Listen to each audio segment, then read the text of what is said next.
بسم اللہ الرحمن الرحیم۔ رسول اللہ صلی اللہ علیہ وآلہ وسلم نے ارشاد فرمایا، جب تم میں سے کسی کے برتن میں مکھی گر جائے تو وہ اس کو اچھی طرح پانی میں غوطہ دے کر باہر پھینکے، کیونکہ اس کے دو میں سے ایک پار میں شفا جبکہ دوسرے میں بیماری ہے۔ رسول اللہ صلی اللہ علیہ وآلہ وسلم نے ارشاد فرمایا، جس نے حسن اور حسین رضی اللہ تعالیٰ عنہ سے محبت کی اس نے مجھ سے محبت کی، اور جس نے ان سے بغض رکھا اس نے مجھ سے بغض رکھا۔ رسول اللہ صلی اللہ علیہ وآلہ وسلم نے ارشاد فرمایا، جنت میں کچھ ایسے لوگ داخل ہوں گے جن کے دل حسد و بغض وغیرہ سے پاک ہونے کے لحاظ سے پرندوں کے دلوں کی طرح ہوں گے۔ رسول اللہ صلی اللہ علیہ وآلہ وسلم نے ارشاد فرمایا، جو شخص ہدیہ دے کر پھر واپس لے لے اس کی مثال اس کتے کی طرح ہے جو کھاتا رہے یہاں تک کہ جب وہ آسودہ ہو جائے تو کیا کرے پھر اسے چاٹ لے۔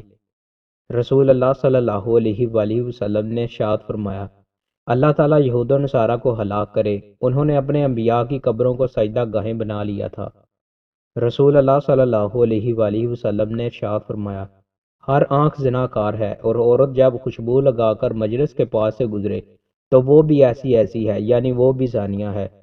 رسول اللہ صلی اللہ علیہ وآلہ وسلم نے ارشاد فرمایا، لوگوں پر ایسا زمانہ ضرور آئے گا کہ آدمی اس چیز کی کوئی پرواہ نہیں کرے گا کہ وہ حلال مال حاصل کر رہا ہے یا حرام۔ رسول اللہ صلی اللہ علیہ وآلہ وسلم نے ارشاد فرمایا، لوگ برابر خیر میں رہیں گے جب تک کہ وہ افطار میں جلدی کریں گے۔